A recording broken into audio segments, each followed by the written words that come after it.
যুবক, তোমার কথা তো শুনে আমাদের অবাক হতে হয়। যেদিন তোমার স্ত্রীর পেটে বাচ্চা এসেছে সেদিন থেকে তুমি ভাবছো ছেলেকে আমার ইংলিশ মিডিয়ামে পড়াতে হবে। তোমাদের দুইজনের হিসাব আমরা ভালোভাবে বুঝি। বুঝার পরে মনে হয় যে তোমাদের জীবন বরং তোমার আব্বার জীবনটা ওই গল্পটার মতো। ওই যে তুমি একটা পদ্য পড়েছিলে, একজন বাবু একটা নৌকাতে উঠেছে, মাঝি, বাবু আর মাঝি। একটু পরে বাবু বলছে, মাঝি চাঁদ কেন বাড়ে কমে রে, বলতে পারিস? তো মাঝি বলছে, বাবু এসব কি আর জানি আমি? তোর জীবন চারায় নাই মিছে। একটু পরে, এটা কি বলতে পারিস? না। তোর জীবন আটা নাই মিছে। এটা কি বলতে পারিস? না। তোর জীবন 12 আনাই মিছে। ইতিমধ্যে বাতাস উঠেছে, নৌকা দুলে উঠেছে। এবার মাঝি বলছে, বাবু সাঁতার জানো বাবু? তো বাবু বলছে, না রে মাঝি, না, আমি তো সাঁতার জানি না। ও বাবু, এখন কেন কাবু? এখন দেখি তোমার জীবন 16 আনাই মিছে, তোমার বাপের জীবন 16 আনাই মিছে।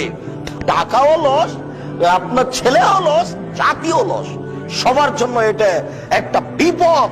এই ছেলে হলো কুসন্তান, এই ছেলে হলো কুসন্তান। এই ছেলে বাপ মরার পরে তার বাপের ছবিকে সুন্দর করে সাজিয়ে অ্যালবামে দিয়ে সাজিয়ে রাখে, বাড়িতে বেঁধে অ্যালবামে সাজিয়ে রাখে। এটা শিক্ষিত ছেলে নয়, এটাই কুসন্তান, এটাই অশিক্ষিত ছেলে। সুসন্তান কে তাহলে? সুসন্তান হচ্ছে ওই যেই ছেলে বাপের কবর দিয়েছে, বাড়িতে একটা 5 ফুট সাইজের ছবি ছিল, সেই ছবিটাকে একবারে টুকরা টুকরা করে ছিঁড়ে ফেলে কবরস্থানে গিয়ে বলছে, রব্বির হামহুমা কামা রাব্বায়ানি সাগীরা, হে আমার প্রতিপালক, তুমি আমার পিতা মাতাকে দেখো, বাল্য অবস্থায় তারা যেভাবে আমাকে দেখেছিল।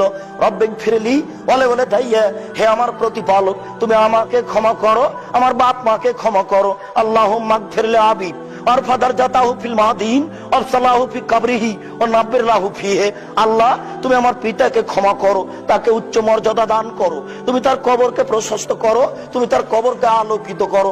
আল্লাহুম্মা গফিরলাহু, আল্লাহ তুমি তাকে ক্ষমা করো, ওয়ারহামহু, তুমি তার প্রতি রহমত নাযিল করো, ওয়াফি, তুমি তাকে maaf করো, ওয়াফি আনহু, তুমি তার প্রতি নিরাপত্তা অবতীর্ণ করো, ওয়াকরিম নুজুলাহু, তুমি তাকে দামি সম্মানী খাদ্য খেতে দাও, ওয়াসমাদ খালাহু, তুমি তার থাকার জায়গা প্রশস্ত করে দাও, ওয়াগসিলু বিল মাই ওয়া সালজাল বারাদ কামা নাকাইতা সাবুল আবজমিনা দানাস, তুমি তাকে ঠান্ডা স্বচ্ছ পানি দিয়ে ধুয়ে পরিষ্কার করে দাও, যেমন ভাবে সাদা কাপড়কে ময়লা থেকে ধুয়ে পরিষ্কার করা হয়।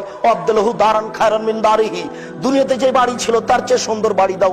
আহলান খায়রান মিন আহলিহি, দুনিয়াতে যে পরিবার ছিল তার চেয়ে সুন্দর পরিবার দাও। ওয়া যাওজান খায়রান মিন যাওজিহি, দুনিয়াতে যে স্ত্রী ছিল তার চেয়ে সুন্দর স্ত্রী দাও। আদখিলহুল জান্নাহ, তুমি একে জান্নাতে প্রবেশ করাও। ওয়াজহু মিন আযাবিল কবর, তুমি একে কবরের শাস্তি থেকে বাঁচাও। ওয়া মিন আযাবিন নার, তুমি একে জাহান্নামের শাস্তি থেকে বাঁচাও। এই ছেলে হলো সুসন্তান।